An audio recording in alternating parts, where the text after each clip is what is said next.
Well, happy Wednesday, everyone, and welcome to my Wisdom Wednesday teaching, where I am helping you to become a better version of who you were yesterday.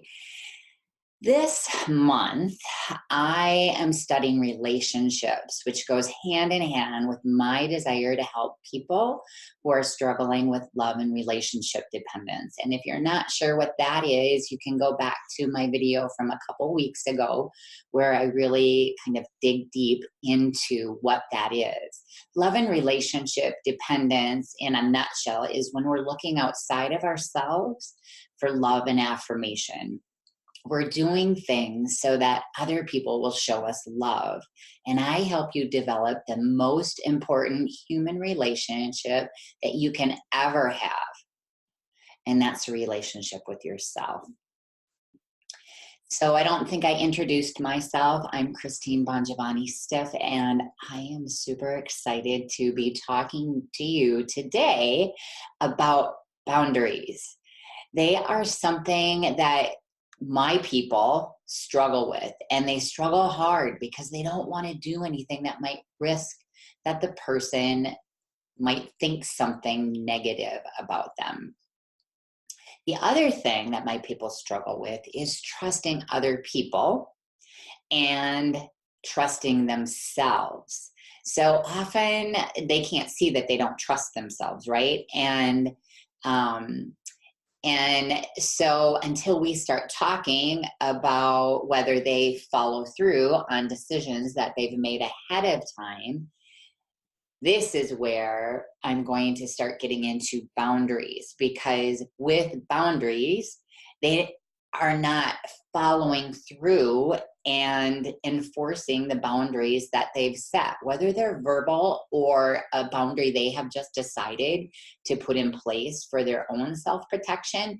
They will often not trust their own judgment and not follow through on the boundary. And I will tell you the error that will occur when you don't follow through on a boundary. It's important that when you do finally set a boundary for something, that you follow through.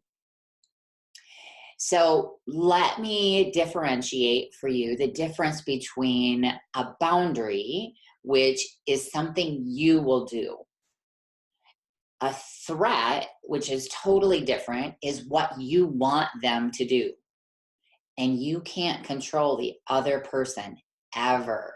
It's what we really try to do, right? We get mad, we get angry. You need to do this, you need to do that. And they may do it in the moment, but not because they want to. And it doesn't really create something good in us, because we're manipulating that person. So a boundary is only appropriate when we need to protect ourselves from violations. And I'm going to run through a few things that are not boundaries. Saying no to somebody is not a boundary. Saying no is just sticking up for yourself. That's a whole nother thing that we can talk about on another day. But oftentimes, people with love and relationship dependence have a hard time saying no, because they are wanting that person to like them. So they're saying yes when they don't want to say yes. And again, we can't make other people like us, right? Standing up for yourself. You don't need to get defensive or stand up for yourself. You can just simply let people be who they are. You can say no without lying. So a lot of times people say, well, I just need to start standing up for myself. All you need to do is tell the truth. You do want to do it, or you don't want to do it. People pleasing is also not a boundary. Telling people what you think they want to hear and do what they think you want them to do in order to get them to like you, again, that's lying and that's manipulation. So boundaries are these things. They are limited to physical and emotional lines. The physical lines are very similar to boundary lines, right? So your property, your house maybe. A person can only violate those boundaries by coming into your property line. So maybe coming into your car, coming into your house, coming into your yard. If you've told them that, and maybe you don't even need to tell them, it's just said that if you come into my house, I'm going to ask you to leave, or I'm going to call the police, or I'm going to give you a warning. And if you don't leave, I'm going to call the police. I absolutely love this line by my master coach and instructor, Brooke Castillo from the Life Coach School. She says, so many of us want to claim boundary violations when we are the ones looking into our neighbors' windows. So think about that. We're breaking their boundaries, their physical boundaries, by really going into their property, and yet we're telling them, we're watching them and judging them and telling them what they need to do while we're watching and breaking their boundary violations, right? So again, people get to say and do what they want. We can't control them until they literally cross our physical or emotional boundary. So the difference between a physical boundary and an emotional boundary is physical boundaries would be like hitting, touching inappropriately, and usually we don't need to communicate what our boundary is. I mean, we can, like, if somebody hits me, I didn't need to set up the boundary ahead of time that if you hit me, I am going to call the police, or I'm going to ask you to leave. When we can actually clarify our boundary, it would be something like, if you do such and such, I will do such and such. So what we're not doing is we're not telling them what they need to do. Like, we're not telling them you need to stop hitting me, because we're not in control of what they're going to do. We can leave if they're in our space. We can ask them to leave. We can tell them we're going to call the police. Or we can just decide that we don't ever allow that person into a space where we are put in a place of not having control of ourselves. So if we actually are afraid of somebody and their explosive behavior, we wouldn't ask them to come into our house. If we think they're going to start hitting us, and if we ask them to leave, that they might not leave, we would just set the boundary that you just don't come into my house. Not that I don't want to ever see you, but let's meet somewhere in public, right? So then emotional boundaries are usually way more subjective than a physical boundary. It would be like possibly swearing, yelling, someone smoking in your house, doing drugs in your bathroom. You may or may not want to communicate your boundary, but either way, it's most important, and listen, because I talked about this in the morning, that you follow through with the boundary that you set. You can ask them to stop, but the boundary is about what you will do, not what they will do, because we can't make people do certain things. So if somebody's smoking in our house, we can ask them to leave. They may say, I'm not going to leave. Then you can say, I'm going to call the police. You could call the police and say, this person won't leave my house. So here's what's coming, what I talked about earlier, the follow through part.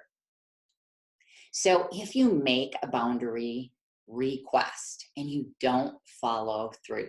Listen, my love and relationship people, if you don't follow through, you have actually only made an idle threat.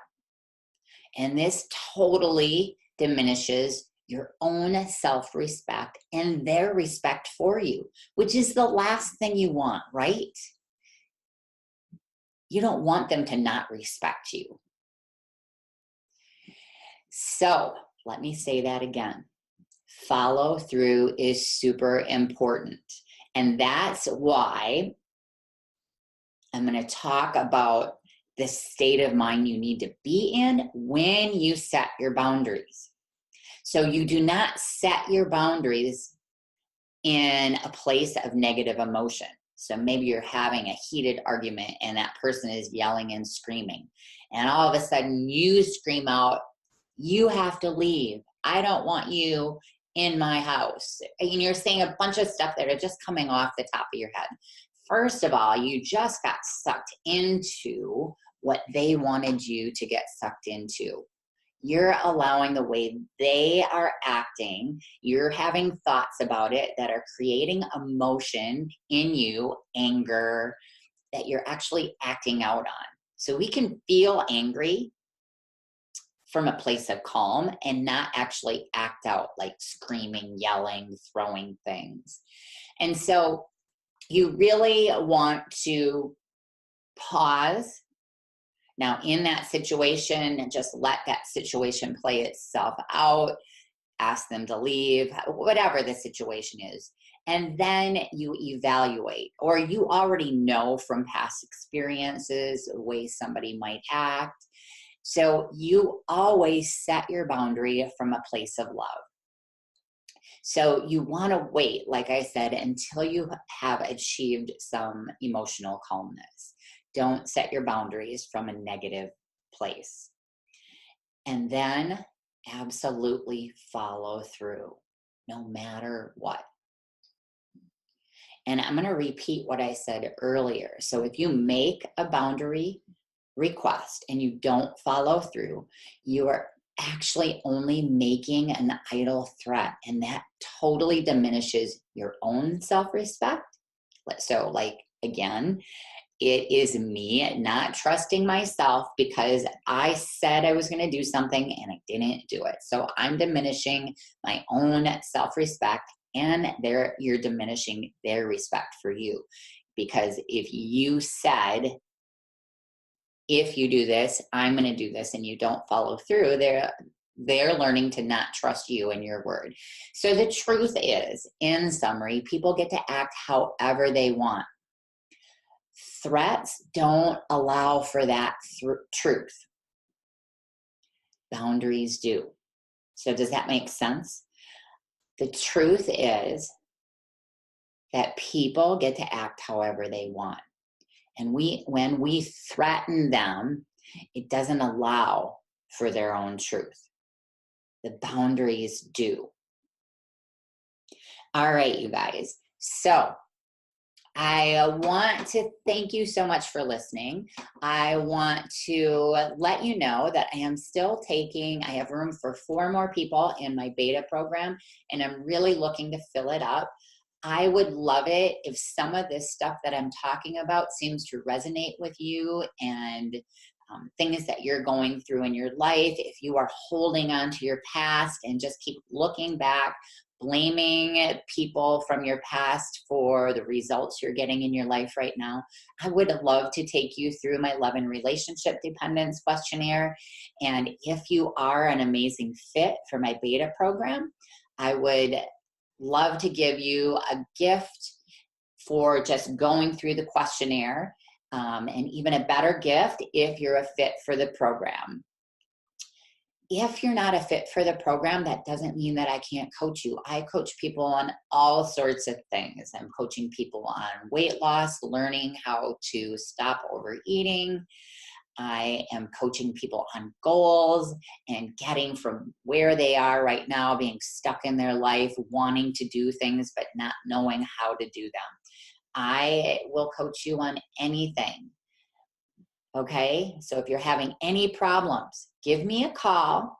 send me an email. All that information is in the info under this video. You guys have an amazing week, and I will talk to you next Wednesday. Ciao.